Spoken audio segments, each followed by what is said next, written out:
Hi, good evening. Hi, this is Christine Crowle here, and welcome to the channel.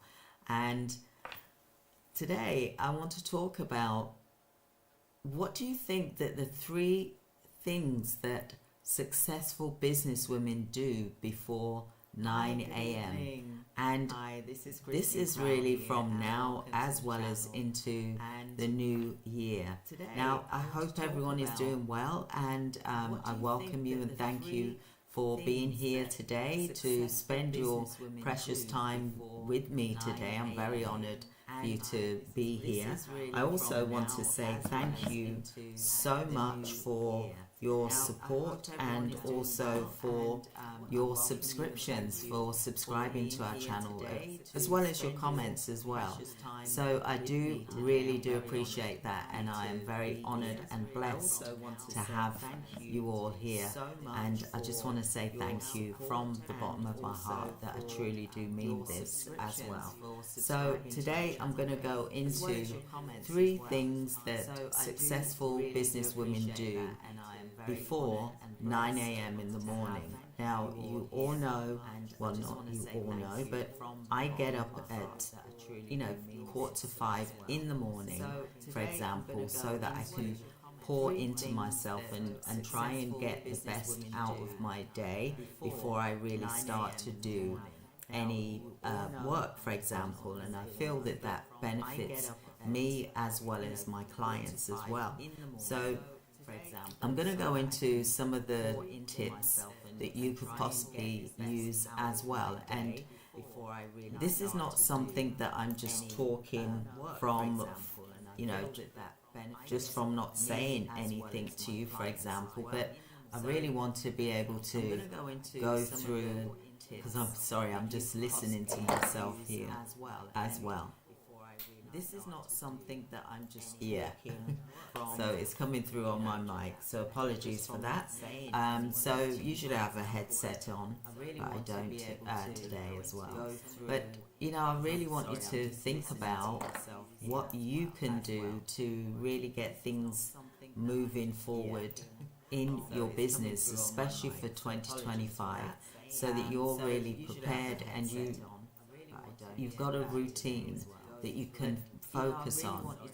Now, I always prioritize things, and I look at things and make sure that I've done the things that I need to do before I start to go into other aspects of the business, the working day, for example. And I think it's important that we look at that as well. And so today I'm going to go through what some of those are. Okay, the really key skills really is that I work on myself. I do meditation. I get up. I don't look at my phone straight away. That's something that I don't do. So what I do focus on is like myself, my internal self, whereby I'm in a quiet room, for example, and I can focus on my mindset, my wellness, check in with myself. How are you feeling today? Is there something that you need to work on, for example, that on yourself before you start work? So we've got to look at ourselves as well, because although we work together and we collaborate with one another, we've still got to also be able to make sure that we're able to give to the best of our ability.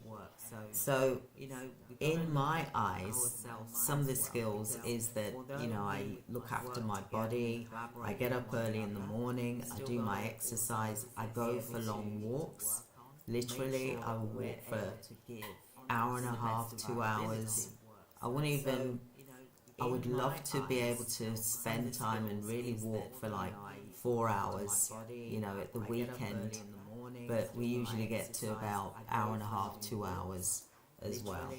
Okay, so that's one of my love, is that I do the things that I enjoy doing. I love to read as well. I love to do exercise. I do meditation, I pray, I write a list, I journal about what I need to focus on for me and what I'm grateful for in my life as well. And I also make sure that I journal not just in the morning but also in the evening about what it is that I've done today or what I need to do for the next day, for example. I think one of the other things is that I love to cook. I really do love to cook, and that is my passion, and that's why I'm sharing this cooking that I did when it was 2020, for example, during COVID. And we couldn't really go out anywhere, so I thought, hey, you know what, I'm going to start cooking, because I wanted to do a cooking show. That was in my heart and always has been in my heart. That is one of my passions, is I love to make things, so that makes me feel good. So being a successful businesswoman, for example, CEO, is about doing the things that you like to do as well, so that you feel fulfilled, and that we help lift one another up, because life is challenging and life can be hard, and our family is so important to us, as well as friends and helping one another. We need to collaborate and be a community and be positive. I hang around positive people in my life as well, because that is non-negotiable, for example. Now, for example, one of the things that we need to look at is, especially during these challenging times, is to look at your finances, managing your financing, keeping a close eye on your cash flow and your budget.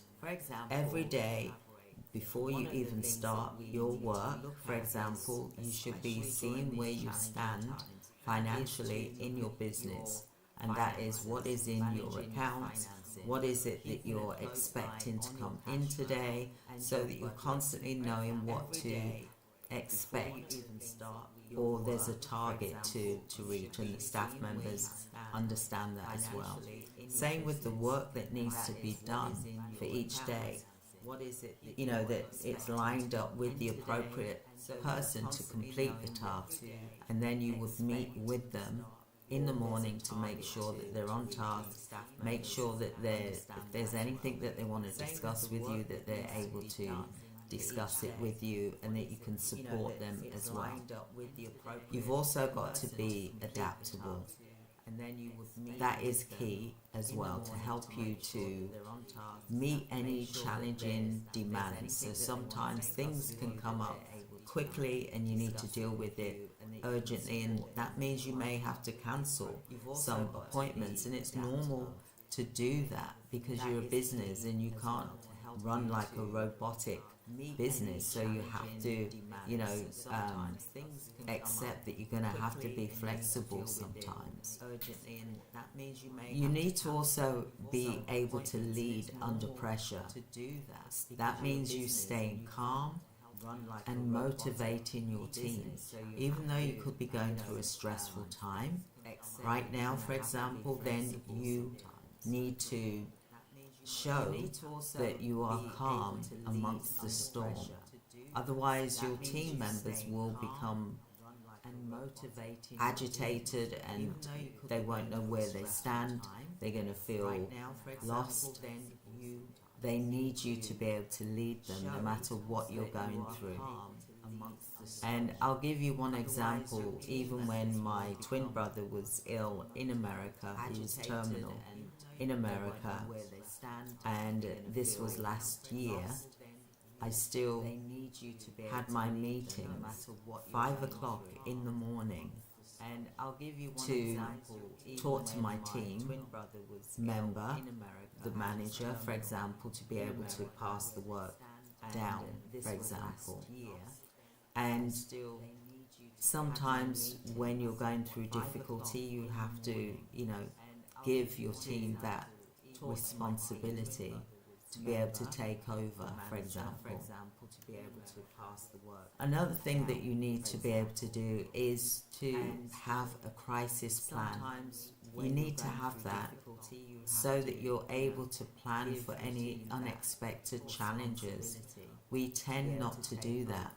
We tend to think everything is fluffy and great. And since in the UK the budget October that came in 2024, for example, 2 months ago, there are challenges, but we can overcome those challenges if we plan properly and we do the crisis planning properly, and you do your business recovery strategies properly as well.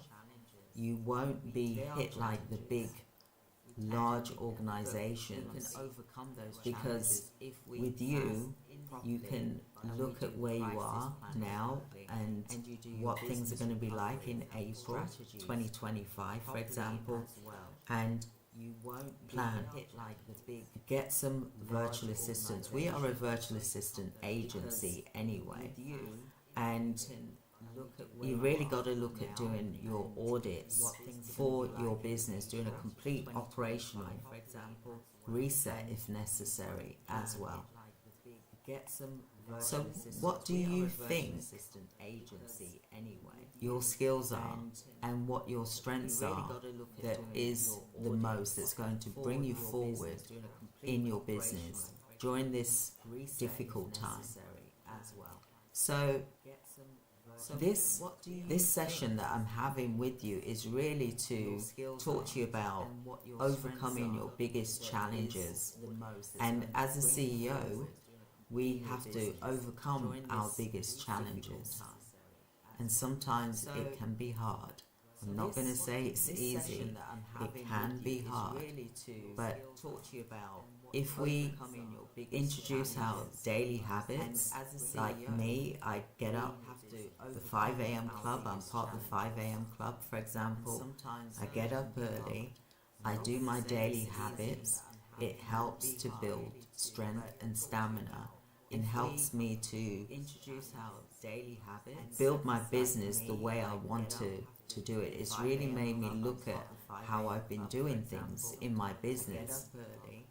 And I think it's important that you need to look at your business, especially now with this budget and the inflation that's happening worldwide. There's no avoiding it. So we need to look at that to make sure that we are really focusing on 2025.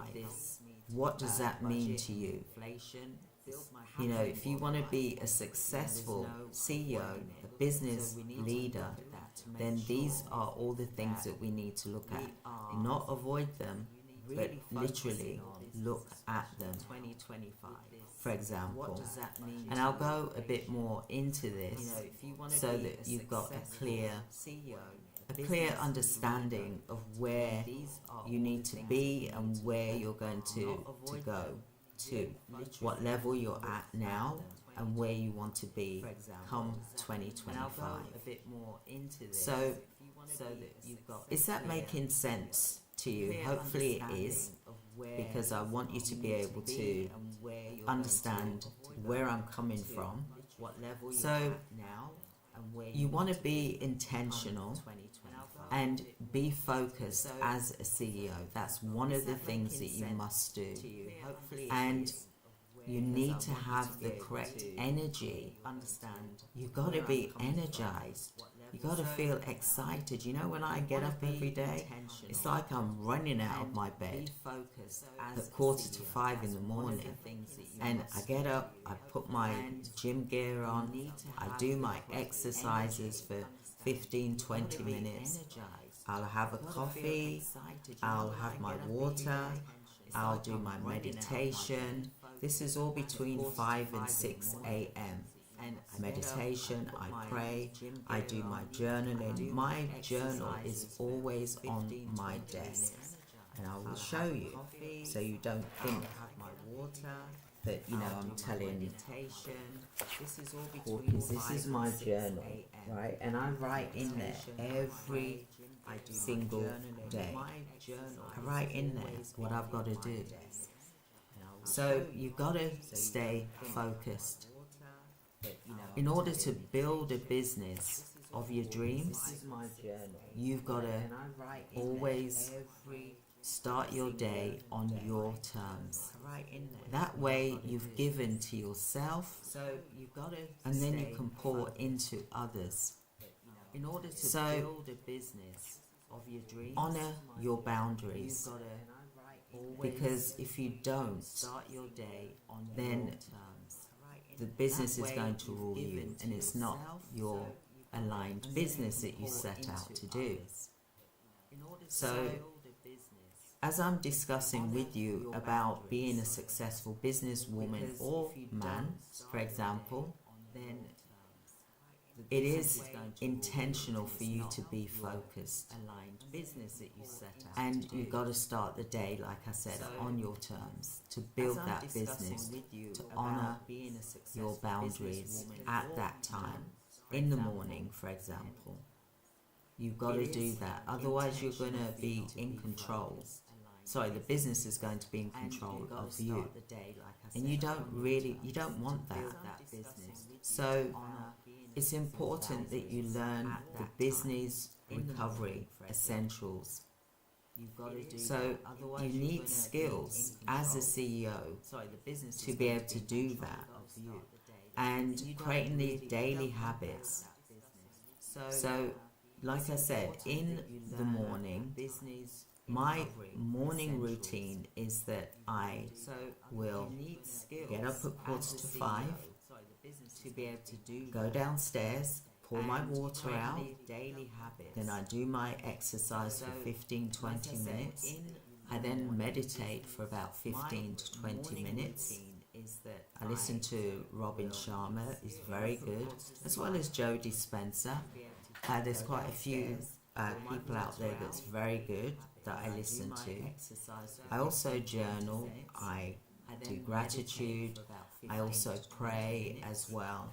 And I really do think about all of these things that I want to create in my business, and so that I can support my clients. I also journal, and this is what I know that helps me, and I know that it's something that should be able to help you in your business.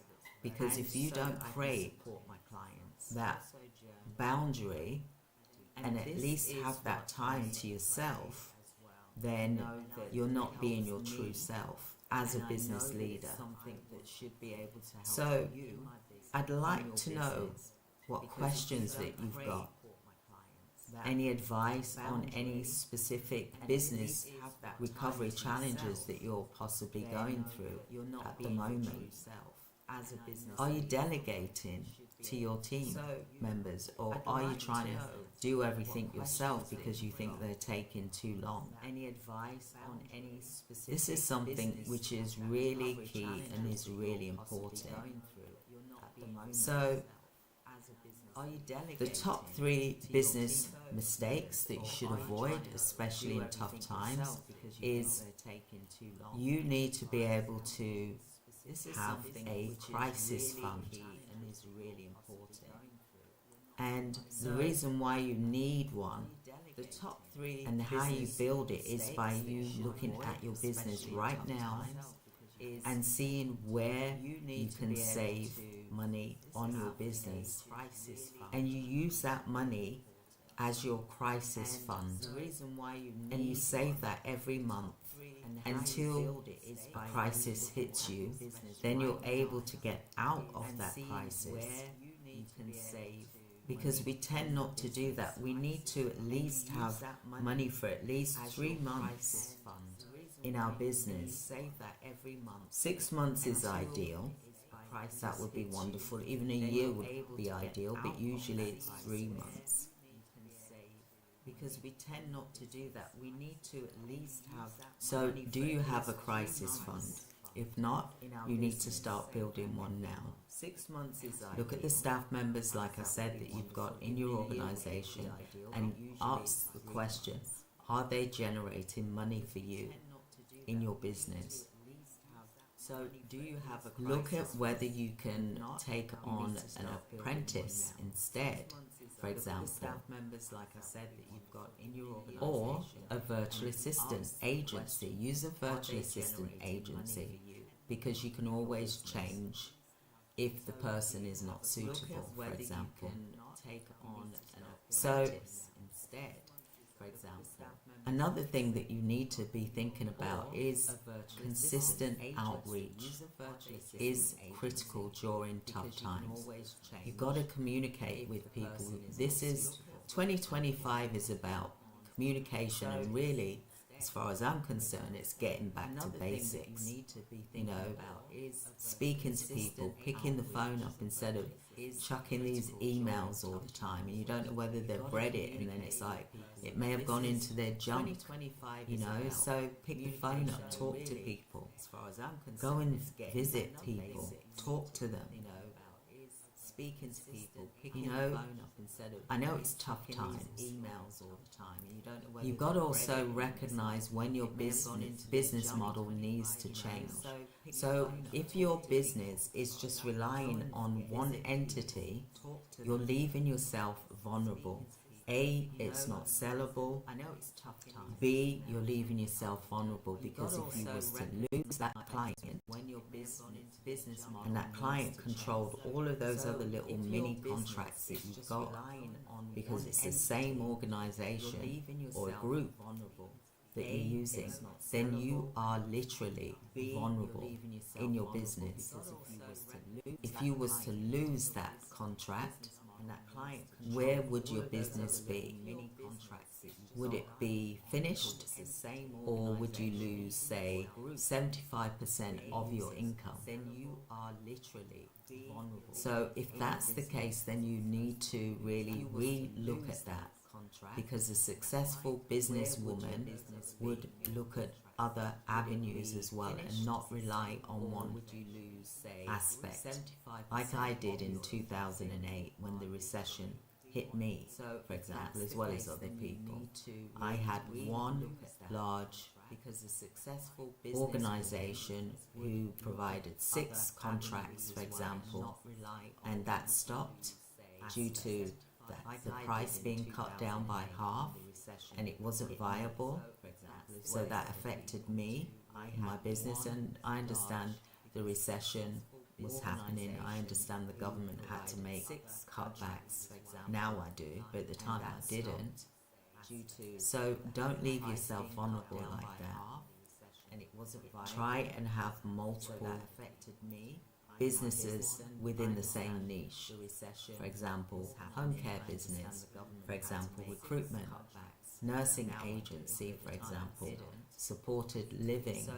You can get supported living business without buying a property. You can rent a property out to a person who has got a property, a landlord who's got a property to rent. So you don't have to get a mortgage to do supported living, for example, or a care home. You just got to speak with the owner, the landlord.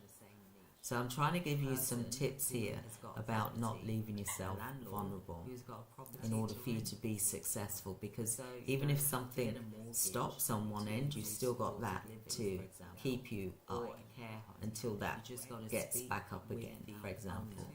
But it's not going to wipe you out, for example. Okay? So you need to be able to adapt.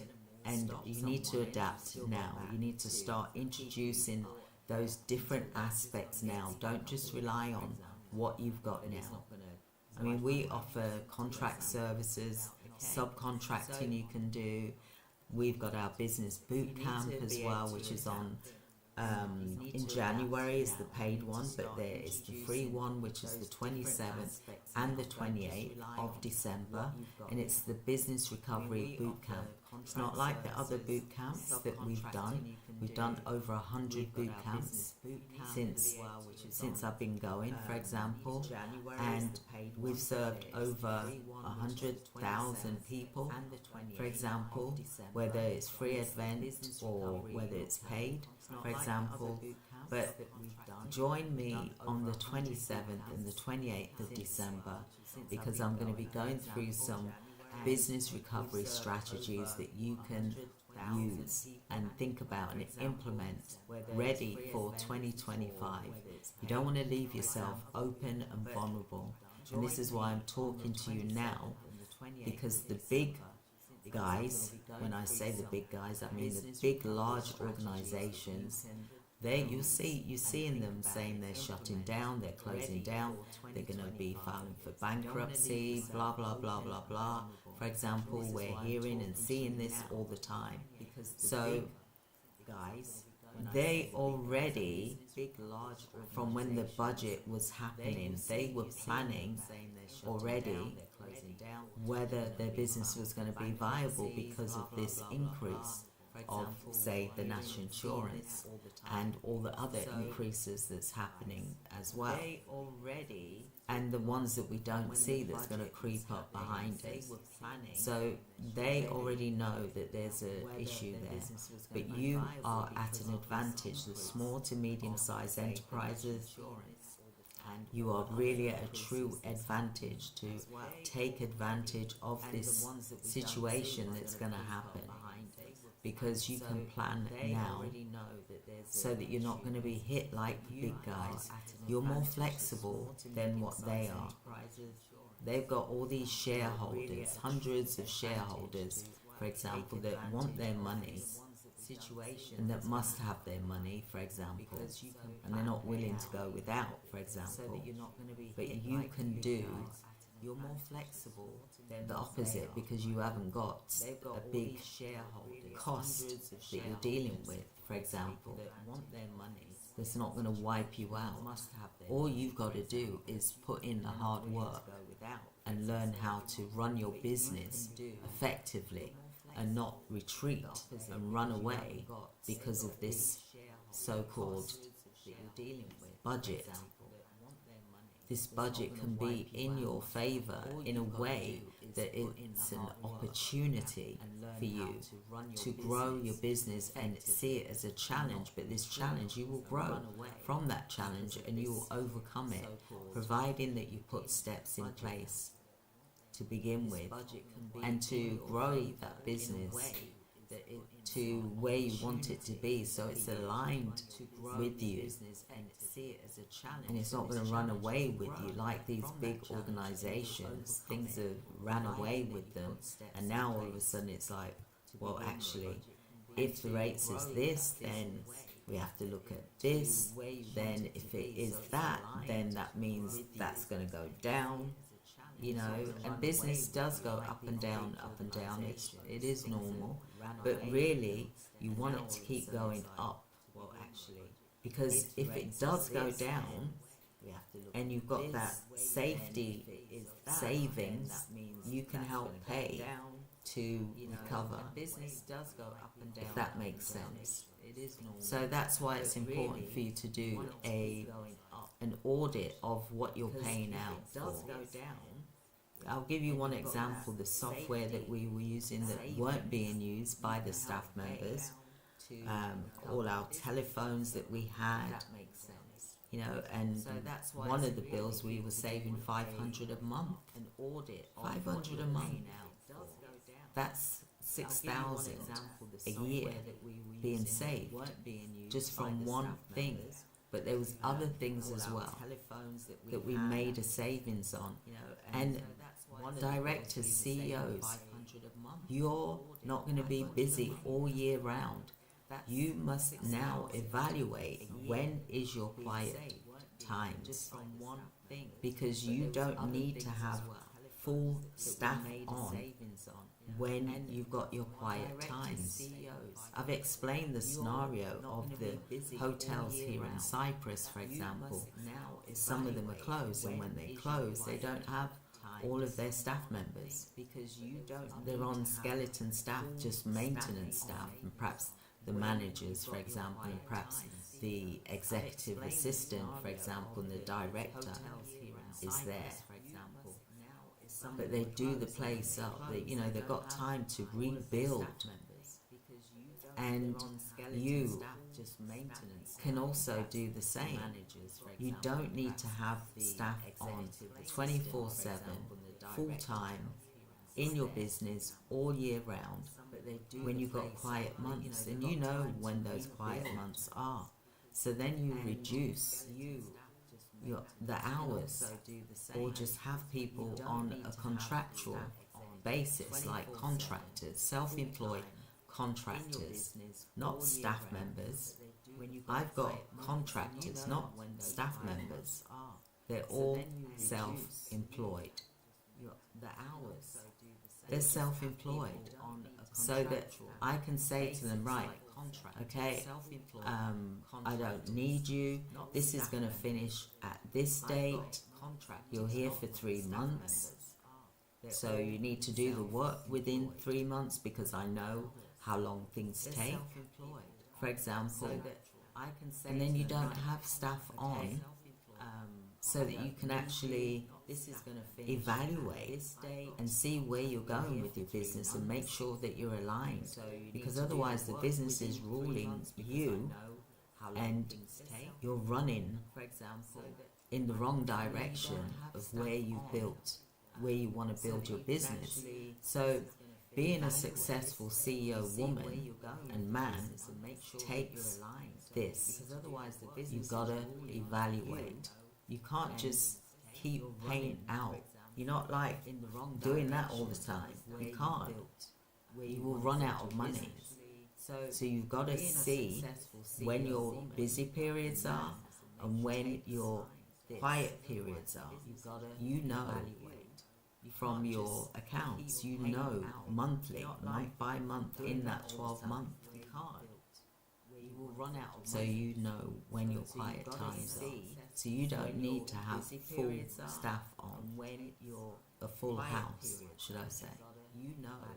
So you cut back by half, or you just have like a third of your staff on that you would normally have on during the May time, for example. So you know when your busy seasons are, and you know when your quiet seasons are, and you need to look into that. CEOs, for success, you need to look into that, because this is the mistakes that people avoid, and then they run into difficulty, they run into cash flow problems, they can't pay for things because they're constantly paying out on contractors, for example, payroll, PAYE, national insurance, pension. That's why I don't have staff. I have self-employed contractors. I used to have staff, payroll, PAYE, and I didn't need to have staff on all year round. It's a waste of money. Some of them, two of them weren't even coming in the office, because there was one person covering for them. That's how bad it was. So you gotta be mindful that you don't need to have staff on 24/7, full house on at a time, because there was one person covering for them. And I'm speaking to you as a CEO to a CEO. So you've got to run your business the way you want it run. You can't have people tell you how to run your business. Neither your clients shouldn't be telling you how to run your business, because they need to mind their own business and not be trying to run your business for you. You know what you want for your business. tell you. So don't let any outside Neither your clients should elements tell you how to run your business, unless it's a coach or a mentor, for example. Then yes, you're giving them that permission to talk to you and tell you how best, because you want to learn how to do it in the best possible way. But like I said to you, what I want you to do and look at is you've got seasonal times in your business. Write down when those are.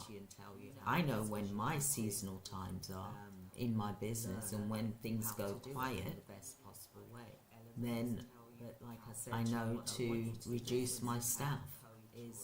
When I say staff, I mean contractors, not staff. All my staff that I've had over the past 2 years, when I say staff, they're not staff, they're actually been contractors, not employees. It's a big difference.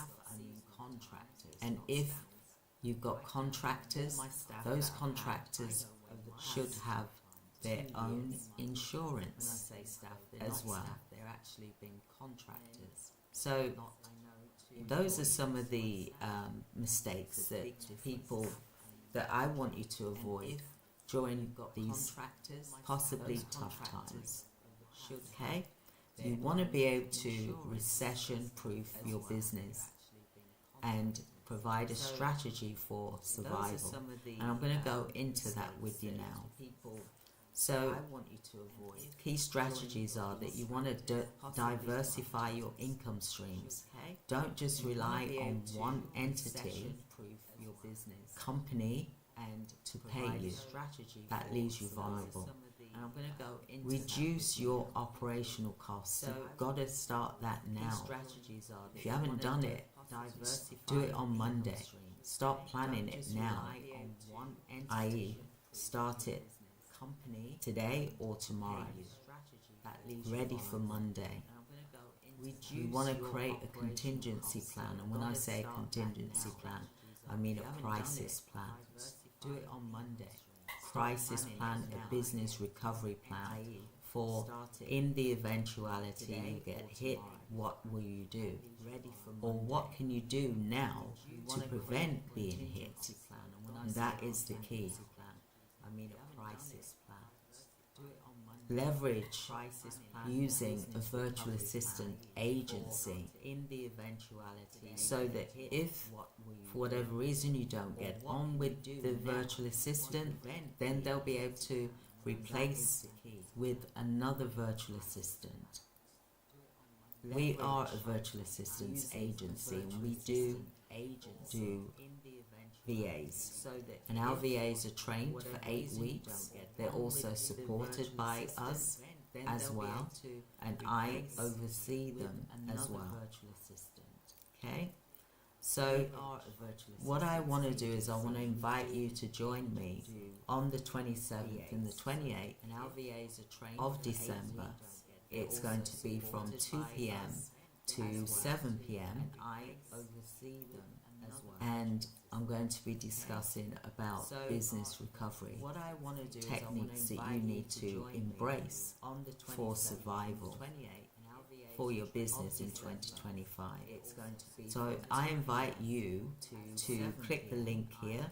We've also got the boot camp, which comes up, the Business Recovery Boot Camp, which is in January, the 7th, 8th and 9th.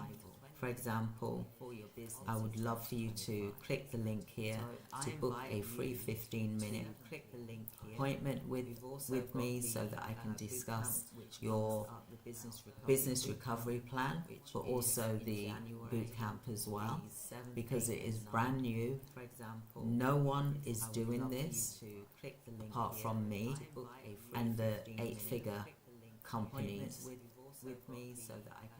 And I'm actually starting to be approached by the larger organizations as well for January. So I want to try and get you, the smaller business owner, understanding about this so that you don't fall into any difficulty, for example. So organizations The as well. The event on the 27th and the 28th is December, for example, and it's about business recovery. We will be going through some of your things that you need to be aware of, and we'll provide you with some free gifts as well. So you'll get a template as well when you attend the mini Business Recovery Bootcamp, which is a free one on the 27th and the 28th. But the real one is the 7th, 8th and 9th of January. We will have two of our coaches on as well, because they're training with me, for example, because as you know, my vision beyond my vision is for me to have 10 coaches so that they can train and train more people so that we can reach more people, because I'm only one person. So if you do know of anyone that would like to be a coach, then please come forward and comment so that I can reach out to you, or book a free 15-minute appointment as well, and I'll gladly speak to you about what is required, for example. But I do the training, for example. So as I've said, I've explained the top business mistakes that you can avoid, especially during the recession when you get hit, or when it hits, for example. And I would love to hear from you. I'd love to hear your comments here about what you've thought about this discussion today. Is it something that you've been thinking about? Are you prepared already? Have you done your due diligence, as they call it? Is this something that you are really looking forward to growing your business, because you're really at a strong point in your business? Directors, if you're small to medium, you're really in a really strong position. Warren Buffett and the big billionaires, they are waiting for this, because they're going to be buying things at a very low cost. But you, as the small to medium sized business owner, can start implementing things now, and then you'll have your savings ready for April. Because if you've made a savings, then you can use that to start putting it into a savings account, ready for if you do get hit at any time or a challenge hits you, then you'll be able to overcome that challenge. Challenges are good for us. It's about growth, and each challenge that we face will make us a stronger person and be able to deal with the next challenge. So don't see it as a bad thing. See it as a good thing to grow your business and for you to get strong as well in your business. So I hope that that was helpful for you, directors. I would love to hear your comments here in the comment section, and I will answer them. And I also want to say thank you to all of you that's been here listening to me today, but also for those of you that have subscribed to our YouTube channel, because like I said, I'm coming on here every day because I want to support CEOs in their life, because I know that it can be lonely. I know that it can be difficult, and that's why I'm here to help you to grow stronger and learn the strategies and skills that you need to build your business. Because if you have got the right tools and the right mindset, then you're unstoppable. You will grow, and your business will grow, and your team will grow. But you've got to also look at what you're paying out for. Some people are just paying for things, and they've forgotten that they're paying for it. So you've got things going out monthly, and you're not looking at it until your accountant does your yearly accounts. And then you think, some of you don't even realize that you're paying out for these things. And they've forgotten. And you should. As the CEO, you should know what you're paying out for each month, and to see what it is bringing in for you each month. And this is all part of the business recovery mini boot camp that I'm doing on the 27th and the 28th. I want to go through with you on that. I'm going to provide you with the templates that you need. Your business is going to grow. That's what I want for you in 2025. And this is all part. And I want you to be able to really look at creating a list of the pros and cons of what you're doing in your business. You know, what are you paying out for? What do you really need? Who do you have working within your organization? Are they bringing in income for your business, or are they just kicking the can? I remember when I was working in Port Farms factory in the UK. I don't know if they've still got it in the UK actually. I'm not sure whether it's still around. But I always remember that there were times where I wasn't doing anything. So I would find the supervisor and I'd say, can you give me some work to do, because I've got nothing to do. I'm waiting on this to come, it hasn't arrived. So then she would put me on another machine.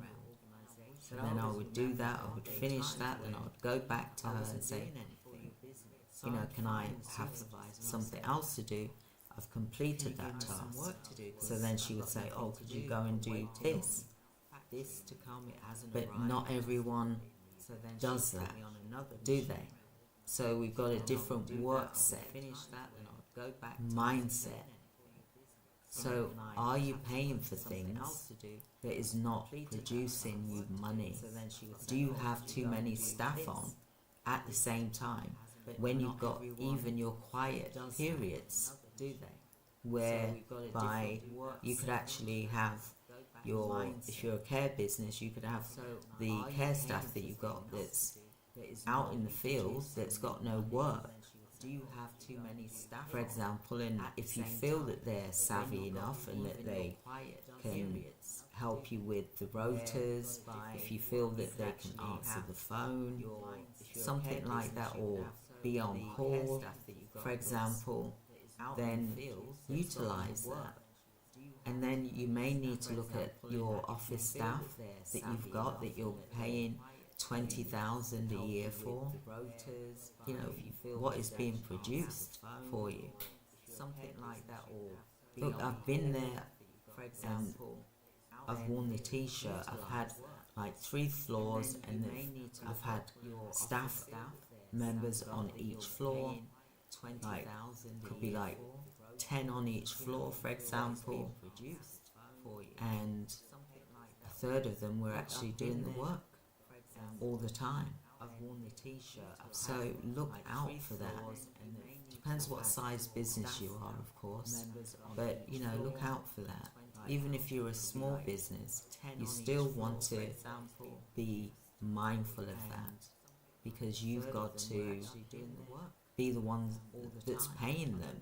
And when you've got a quiet period, you know that you're going to be like, oh, this is getting a bit tight, I'm struggling here. Why is that? Why are you struggling? It's because the hours have gone down, but you've still got the same amount of staff members. So there's a problem there.